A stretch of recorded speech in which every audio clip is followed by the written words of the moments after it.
installed the two-way meter out there, and Okay, good. So, it should show us what my net right now is. right, so here's the voltage we're getting from the array. It's always going to be at or around this. When you say array, I mean both, all 28 solar panels. okay, So, all right. yeah, so, And it's generating 375. no, so this is this. So right now it's actually generating about 1,000 watts AC is what we're getting right now with the cloud coverage. So I mean, not phenomenal numbers on a day like this, but the array is still working.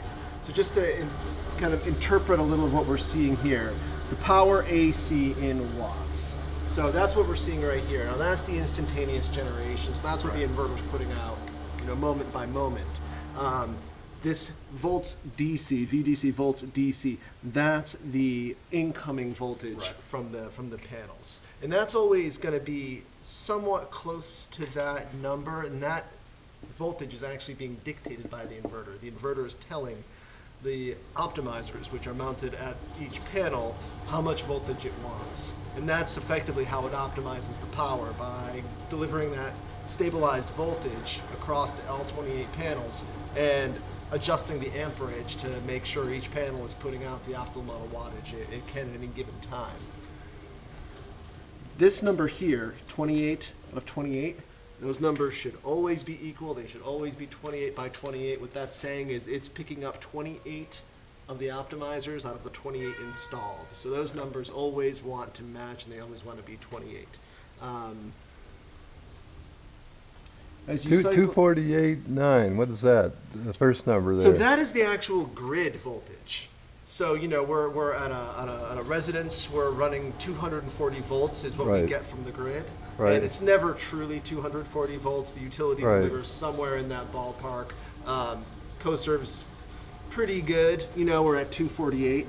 So there's 240 volts AC coming into this panel, and on each side of the bus bar, it's 120 volts, and that's how we get to the 120 volts that we've got when you plug in, your toaster inside the house. So this is actually, this number is the grid, 248, somewhere around there. This voltage is the solar panels themselves coming from the optimizers, and then this is our power output right there. Yeah, and so that'll always change, and you'll see, I mean, the best results we're ever going to get is going to be come out and look at it on a cold day where we don't have any cloud coverage, and that's the best results we'll always see. A cold day.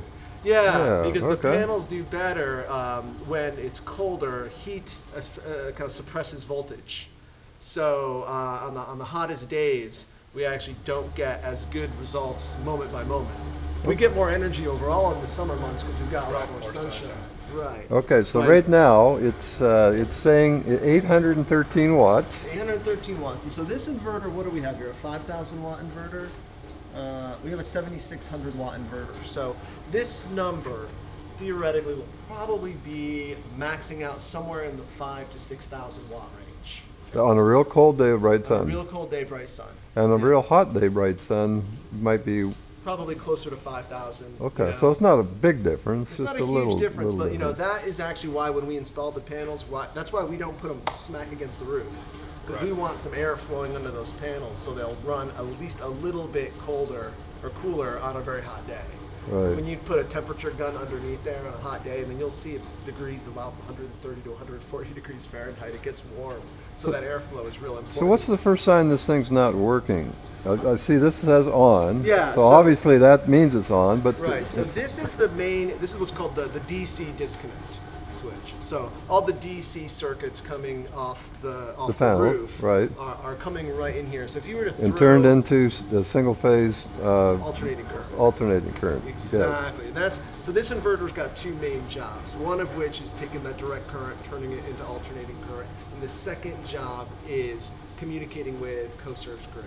So that's why we have this 240 volt right here. So when we lose the grid signal, this inverter actually will detect that within a few milliseconds and take this system offline. Now this is of course all going to be different when we have battery storage technology. Right. Because what we're so this is not going to work when the power goes off. Exactly. So we're basically out of luck. So that's the simplest reason is that the utility needs assurances that when there's a power outage and they need to come out and work on lines, that they That there's know nothing for going sure. back in. Exactly. Okay. There's nothing being fed back, and it's referred to as there's a code UL 1741. That's the underwriter's laboratory code that or designation that says this has been tested for. The technical term is called anti-islanding. What they want to make sure is that there's no individual islands of energy generation. Now, it's a true double standard between solar and generators, because if you were to put in a 20 kilowatt propane or natural gas generator that could power your whole house, you could have that running all day long when the grid is out. The same technology is applied to separate the system from the grid. When you add batteries down the road, you'll have what's called an automatic transfer switch, which is effectively a panel.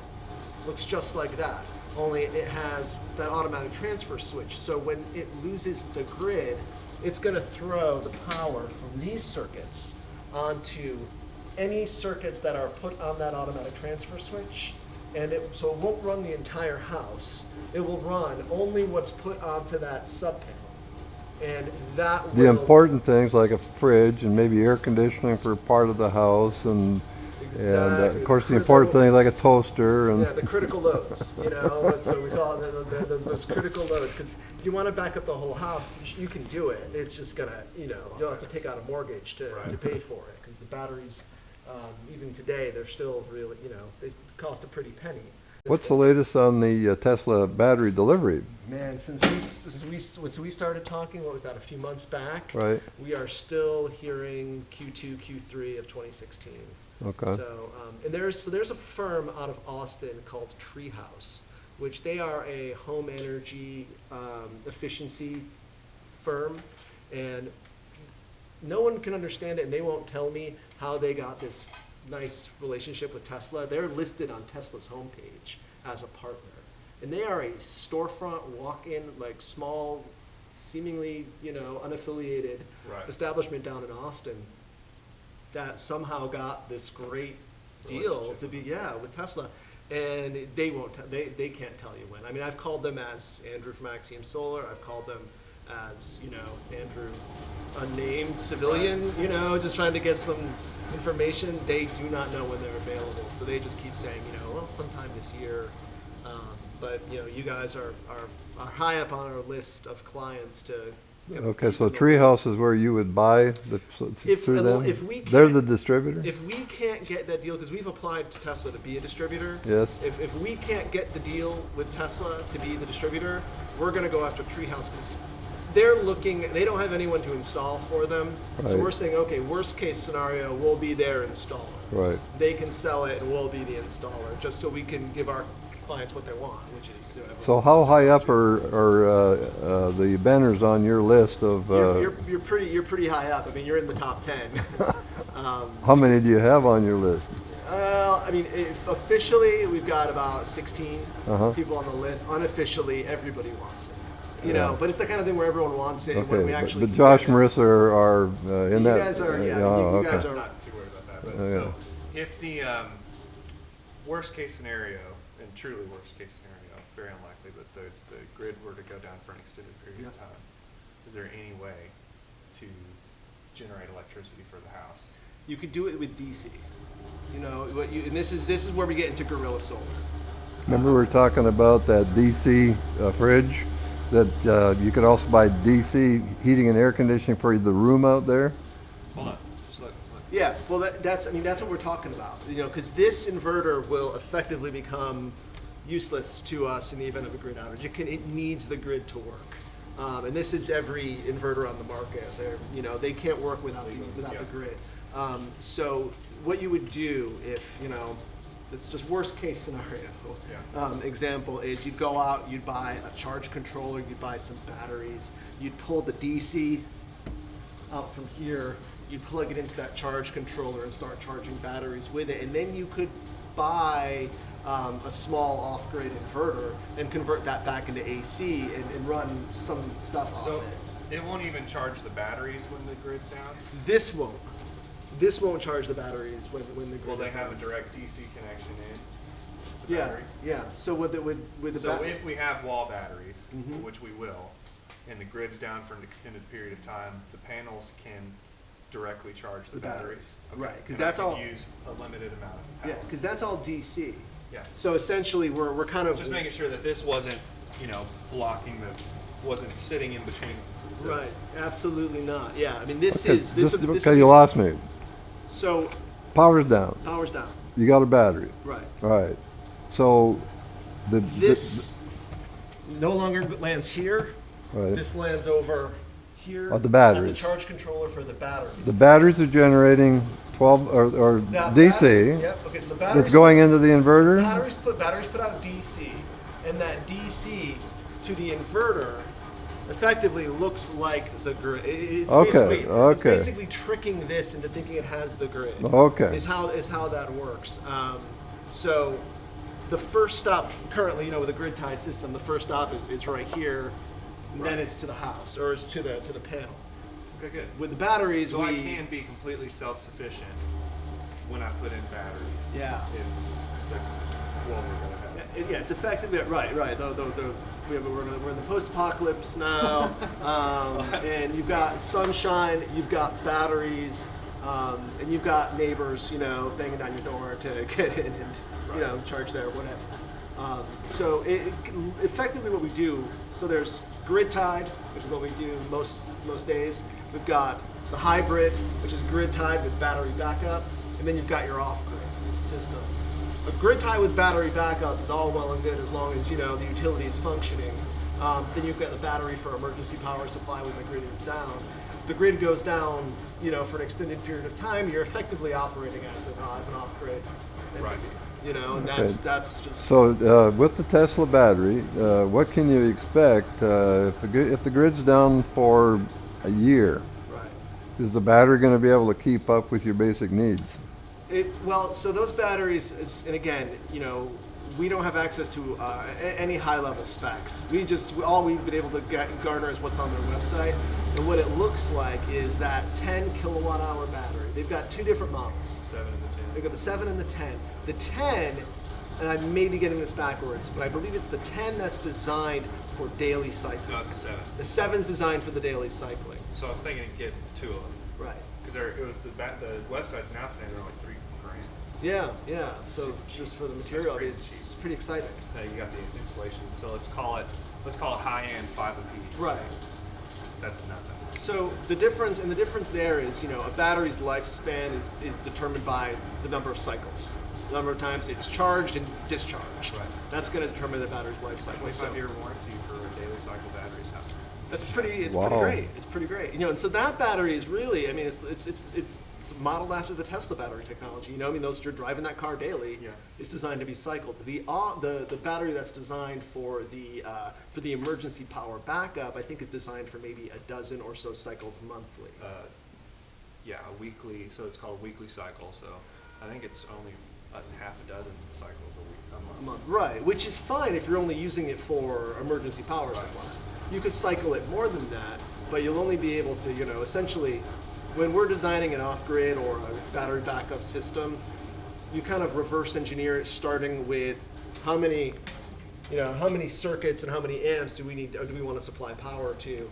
That informs the number of batteries, which then informs the number of panels, and then you kind of approach it from that perspective. When we do grid tie, we really focus on the bills. What's your energy consumption, and size the array accordingly. With the Powerwall, we haven't really been able to dig too into it, but I think that either the 7 or the 10, we're really only talking about maybe 40 amps worth of power from a single unit. So that is why they're designed to be modular. They're 40 amps will get you an air conditioning unit running and a fridge and, Sure. and lots of other stuff. Yeah. Not a whole lot. Well, lighting. I mean, lighting. Yeah, I mean, if you look down this list right here, these are 30 amps, 20 amps, 20 amps, 20 amps, 20 amps. I mean, it adds up quick. Now they don't all need to be. Most of these breakers are probably oversized slightly for Right. the loads that they're protecting. Right. So you can. That's what you really have to look at. But you could reasonably assume You could put your lights on in the kitchen and run an air conditioning and have a fridge plugged I mean, in. things I would want that microwave or a toaster Yeah. oven, something where you could heat up Yep. food and water. You know, Electric dryer may be a problem. you're not running the dryer, you know, but yeah, you could support, you could meet those basic needs Yeah. and survive, Right. and that's gonna be huge. So that's really what we're dealing with here. And again, there's this little button right here to light that up. And it'll cycle through. We've got some more information here where this is giving us some cumulative, you know, so we're about 200 kilowatt hours so far for the month of January. Looks like we only got about 65 in the month of December, but when did your system just went live before the holidays? Right before Christmas. Right. I'm like, okay, I got nervous for a second, but I thought, well, we haven't really been on that long. We have the daily total, the monthly total, the yearly total, and then the you know, this will just keep cycling up. It's a 765 kilowatt system, right? Yeah. And the batteries are 7 kilowatts each. Would I even be able to supply 2 batteries worth of power? Yes. They just take a lot. No, I think you would probably get those charged on a good sunny day. Okay. I think you'll probably be fine because it's not so much a question of the DC rating, you know, it's really how much. Well, no, see, I have to I have to step back from this because it is essentially the DC power output of the system that determines the rate at which you'll charge those batteries. Right.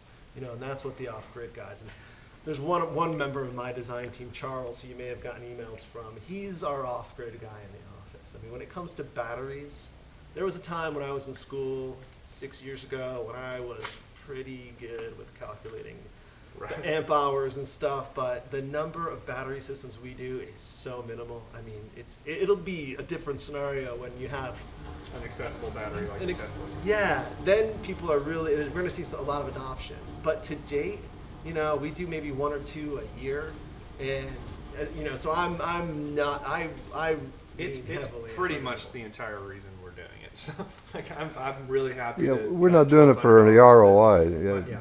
my electric bill's only $1,200 or $1,300 a month, or a year. I'm sorry, but so we're really those batteries are pretty much the deciding factor. And that's one of the reasons that it's nice to have the Solar Edge system, because they were another partner with Tesla in developing the technology. The same optimizer technology that's mounted at the panel level is what with Tesla used inside their Powerwall to optimize the DC to DC. Right. So our friends at Solar Edge, you know, they are, at least our rep out of Austin is he doesn't know much more than we do. Right. But the information he gave us is that each Solar Edge inverter, and the 7600 is right now this is the smallest inverter that's compatible with the Powerwall. That's why for people that we know are interested, even if you can use a smaller inverter, we don't use it. But this inverter you can stack up to, I believe it's 7 Powerwalls on Wow. a single We'll start with inverter. 2. Yeah, I mean. Now, what would be the Nice. advantage of having 7 versus 2? The advantage is that you'd be able to supply power to more circuits. You know, you Okay, could, I got So you. that's Yeah. 280. You could power your entire home off of 7 batteries. Yeah, As you said, 40 piece. right. Yeah, you could really then start to get a little more liberal. So really, I wouldn't even do more than 6, because it's a 240 volt system. Well, you could do 5, and that gives you 200 amps. I mean, how many people are drawing 200 amps? A lot of houses are. I mean, I've got clients who've got a 600 amp service Wow. coming in, and they've got 3 Yeah, of these. You know, right. and a lot of and maybe one whole panel is air conditioning. Right. You know, because they have a 6,000 square foot home and they Yeah, have big, yeah. cooling, you know, and that's so much of the demand, and that's where you have to kind of. See, in our case, we have 3 air conditioning units, but there's really only one that's important, and it's a high energy, you know, dual, what they call dual, it doesn't draw, yeah, it doesn't, it's 18 SEER, and that, if we were to hook up that, and not bother with the rest of the house and have a fridge, we could be just fine. So in our case, probably 1 battery would do great. Yeah, and I mean, this is why we can't wait to get the technology, or at least get the information on the technology. You know, Right. because they're keeping their cards so close to the vest, but we know it's only a matter of time before they. So I still haven't gotten the email from Solar Edge on setting up that All account. right, and everything. I'll make sure you get that Monday. because you should have had because you need that email from SolarEdge to create your account and password. Right. And we should use the email address that I've been emailing you. Okay, good. Now, what does that do for you? I can monitor the service online. Ah. Yeah, and Jim, we looked at that, I think when we first met. Yeah. I pulled that up, and that'll allow you all the visibility into that system to make sure it's working, and that's really that's where the alerts come from. Right. You know, if there's ever an issue, if the system's ever underperforming, or there's ever an issue with a module or an optimizer Right. on the roof, it's rare, but it could happen. That's where the alerts come from. So what's so nice about that platform is we have access to it as well. And you know, if you have ever an issue, you're going to call me. I'm going to sit down with my design team. We're going to be able to pull that up, and we can do a lot of diagnosing just on the computer before we send a technician out to get on your roof. So we can now monitor every electrical characteristic of every solar panel on the roof at any given point in time, so we can really have that visibility into the system. So if I wanted to go off-grid, not luxury off-grid, but necessity off-grid, would I have to upsize my inverter and add more panels, or would I be able to do it with as many batteries as I can install in this inverter? And you would not add any more panels. Okay. I mean, there are people, there are off-grid people who live with, about half of what you have on the roof. You know, and they'll also have a generator. Yeah. You Oh know. yeah, gas generator. Well, we got it. 20,000 gallon rainwater system. Yeah. 28 solar panels. The interest is there. Yeah. I want to make sure that we can operate as normal as possible, given. And I know a Heck, handful. they announced this week that somebody did the research and found that there's 9 specific power plants that if they got taken offline in a day, that it would take the whole country down for an extent. Yeah, well, Texas is on a separate grid from the rest of the country, so the little known fact that they'd have to attack us specifically. We don't get drawn down with the rest of the And country. I'm not like a doomsday or a fearmonger or anything. I just want to make sure that I can cook for my family. And Yeah. I'm comfortable. getting Yeah, I mean, it works. there's vulnerability in the infrastructure of our network. I mean, Yep. certainly. If it goes down for a long time, then it's not even realistic to think that you can continue to operate like you used to. So that's- Josh is going to do the important things, make sure all the important stuff is covered. He's got a vineyard that we're going to plant next month, and Yeah, get the vineyard going, get the distillery up and running. the necessity. That's really what's inside that tank. And I'll know where to come to buy my wine. yeah, we're going to go out and fill our garage with the necessities. What year wine are we getting again? So I mean, effectively what we're talking about is batteries and a charge controller make this a full off-grid capable system. Yes. Whereas right now it's just a grid type system. Yes. So those are the remaining That's pieces my of the puzzle. that's my roadmap. Yeah. As soon as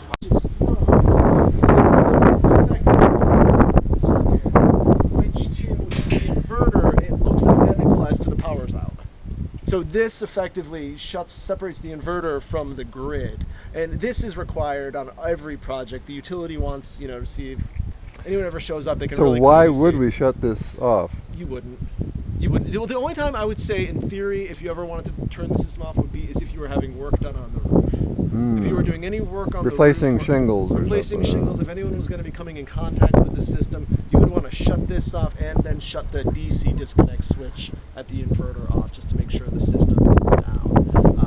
Part of the reason the SolarEdge is so great is because it has that panel level control. In a traditional inverter that doesn't have that technology on the roof, you shut the inverter down, it makes the system offline, but every wire on the roof is still hot. Yeah. It still has the DC voltage, and if you were to put pliers to it, you'd get zapped, and it would really sting. 350 volts, it won't kill you, but it will. Wake you up. don't feel comfortable next year, just having Yeah, it's nice that they're making it as modular as they are. That was really smart because they're making it attainable, without having to. The previous systems that we've done have been you call it Outback Energy. They're kind of the the classic Right. solar battery based system, and they started with flooded lead acid batteries, then moved to gel based, and now they have these nanocarbon batteries, which I don't even really understand what that technology consists of, but presumably they're plates that hold the charge. I think Tesla's probably taking some time here to make sure this new battery comes out and They're gonna doesn't make sure doesn't it cause doesn't burn anybody's- fires and that they're gonna kind of make sure it thing. doesn't burn anybody's house down. Yeah. They built the safest car in the world. Yeah. Um, How many cars have burnt down of theirs? It is the safest car in the world. Hmm. Less Yeah, it people was- have died in the Tesla. It received over a 5-star crash test rating. Hmm. It broke the machine that they used to test if the roof caves in. I don't remember what it's called. The one that smashes your car. Right? It broke the machine. Wow. Wow. Yeah, I mean, you have to hand it to It's Elon. crazy. I mean, they've done it very well. I'm excited to see the X series. Yeah. Doing a system for a guy. I just came from his house. He's over in Flower Mound. His neighbor behind him is a gentleman named Jay Squires, who's a very active solar, advocate. He's got 16 or 17 kilowatt system on his house. Wow. I mean, it's crazy. That's huge. When you look at it, Google Earth, it's silly. Yeah. It's almost. So they'll actually buy power from him. Oh yeah, they Over are. 10. But he is the guy who he went in front of the flower mound and really had to fight tooth and nail to get to do all of his solar. And I've been told he's got the X series, which I really want to see. I just think all the wing They're doors pretty are cool. Yeah. So but- as far as our home, Yes. Sherry and I have been talking about. We're still kicking things around there. What's the schedule these days? If we were to pull a pin and say go. Well, our schedule is going to be pretty tight for about the next 60 days Mhm. because the Encore incentive program, Right. where folks can get a little bit of money from Encore, that opens on Monday. Yeah, as I So- know for the church. Yeah, right. That's right. We're submitting the church on Monday, Right. and unlike the church, which has 150 days, Right. residential projects have 90 days. So we've got a lot of projects that we're going to be churning through. So we would probably, if you guys decide to move forward, we'd probably be looking at an early April Okay. time Which is frame. good because correct me if I'm wrong, but I believe the government mandate on the 30% tax credit ends in 2016, right? Fortunately, it was extended. Okay. Yeah, Congress voted to extend the 30% tax credit through 2019. So we have an additional 4 years, which is going to be great for solar adoption. The trade-off, I guess, the horse trade in Congress was there were people on the Republican side of the House and the Senate that wanted the ability to export more energy. Yeah. Because we have so much natural Right. gas that, to Well, be we that- we are exporting. The first ship went out with oil, crude Yeah. oil. Yeah. So that was one of the trade-offs. But we were all kind of bracing for 2017 to be a rough year. When did they approve that? It was right before the holidays. Oh. Yeah, it had to- Probably Yeah. right around the time we were installing your system. Yeah. It was Yeah. just there in the latter half of December. we So that was finished just in time for the CoServe program ended on the 31st. Hmm. I don't know if they're probably doing another one. Yeah, I should call in and verify that, especially for your system, to Yeah. see that you qualify. I don't have any CoServe clients booked for because all of our clients on any of the co-ops, GCEC or CoServe or those are all projects that we Yeah. were doing, rushing to get in 2015. Okay. Did you call that our home owners association for us yet? No, I have not. Thank you for the reminder. Yeah. I will reach out to them this week to Okay. see what their process entails. Yeah. I need to know that Yeah, as quick as absolutely. we can. That's part of what we're waiting on. Yeah, absolutely. And what we can do is, basically submit drawing sets to Yeah. them. They're going to want, yeah. But a phone call to Yeah. to They only them. meet once a month though, which is a pain in the ass. Yeah. But But a phone call and to them. in our business, this is part of the process. You Right. don't do residential Well, solar. if they say, here's the process doesn't sound like it's a big deal and we can handle it, and we go ahead and award the contract, get you going, and part of your package, you go down and actually apply and make sure you got the HOA approval. In some HOAs, what they do, we end up in a chicken and egg where the HOA says, yes, we approve it pending successful permitting through Yeah. Highland Village. And since we Right. know we'll permit, Yeah, yeah, effectively, we can go ahead and assume. right. But Yeah, chicken or the egg. Yeah, I've heard it put that way before. But yeah, Highland Village was great. We got the permit back for your project within a couple of days. So that Well, was- they knew it was we've been coming. bothering them for a long time. Yeah, they knew it was We're coming. doing all sorts of I was just happy we were able to get your system installed and get out of your way before the holidays. Well, the, came, 'cause that was the- a close. That was a close one. It was real close. He Yeah. put it in like 4 hours before the program ended, so Wow. it was real close. Wow.